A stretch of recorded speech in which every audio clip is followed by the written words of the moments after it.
इस वीडियो से हम लोग एप्लेट पढ़ना शुरू कर रहे हैं। जैसे जैसे एप्लेट पढ़ेंगे हम लोग सीखेंगे कि कैसे एप्लेट राइट करते हैं तथा कैसे एप्लेट प्रोग्राम को रन करते हैं। एप्लेट राइट करना किसी नॉर्मल जो जीयूआई बनाए थे हम लोग उसी के जैसा होता है, क्योंकि एप्लेट एक तरह का कंटेनर होता है। जैसा कि हम लोग पहले कंटेनर देख चुके हैं, फ्रेम जे फ्रेम कंटेनर जिस तरह होता है उसी तरह एप्लेट भी एक तरह का कंटेनर होता है।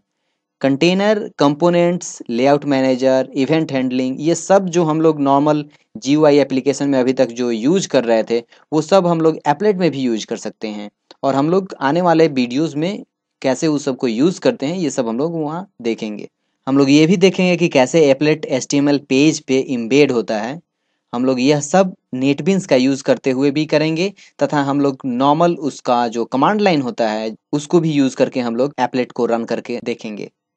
अब चलिए हम लोग समझते हैं कि एप्लेट क्या होता है तथा किसी स्टैंडर्ड जावा एप्लीकेशन से यह कितना डिफरेंट होता है। तो एप्लेट एक तरह का जावा प्रोग्राम होता है जो वेब ब्राउज़र में रन करता है। एप्लेट एक फुली फंक्शनल जावा एप्लीकेशन होता है, क्योंकि एप्लेट भी पूरे जावा एपीआई को यूज़ करता है जो कि नॉर्मल जीयूआई जैसा करता था। एप्लेट और नॉर्मल जावा एप्लीकेशन जो हम लोग अभी तक पढ़ रहे थे, इन दोनों में कुछ इंपॉर्टेंट डिफरेंसेस होता है। चलिए हम लोग एक एक करके उन डिफरेंसेस को देखते हैं। एप्लेट जावा क्लास होता है जो Java dot applet dot applet class या फिर जावा x dot swing dot J applet class को एक्सटेंड करता है। जैसा कि आप अपने स्क्रीन पे अभी देख सकते हैं, दो तरह से हम लोग एप्लेट बना सकते हैं, AWT का यूज करके और स्विंग का यूज करके। जब हम लोग AWT का यूज करते हैं तो हम लोग इस क्लास को यूज करते हैं जावा डॉट एप्लेट को, और जब हम लोग स्विंग का यूज करते हैं तो हम लोग जावा x dot swing dot J applet को एक्सटेंड करते हैं।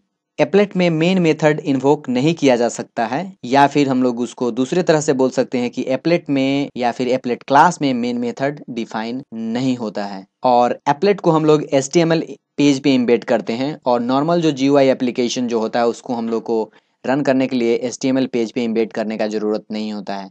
हम लोग HTML पेज पे इम्बेड करके भी एप्लेट को देख सकते हैं, या फिर हम लोग एप्लेट व्यूअर में भी एप्लेट को रन करके देख सकते हैं।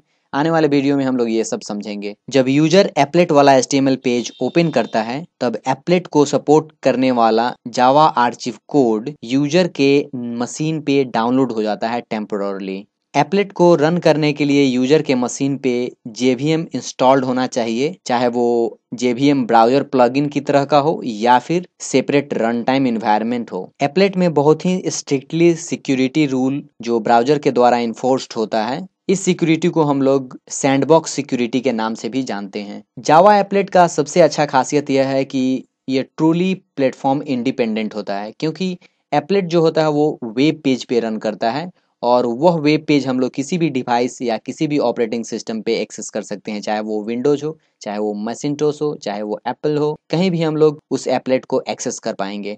आने वाले वीडियोज में हम लोग दो तरह से एप्लेट बनाएंगे, AWT का यूज करते हुए, मतलब जावा डॉट एप्लेट क्लास को एक्सटेंड करते हुए, और Java dot swing dot J applet class को एक्सटेंड करते हुए।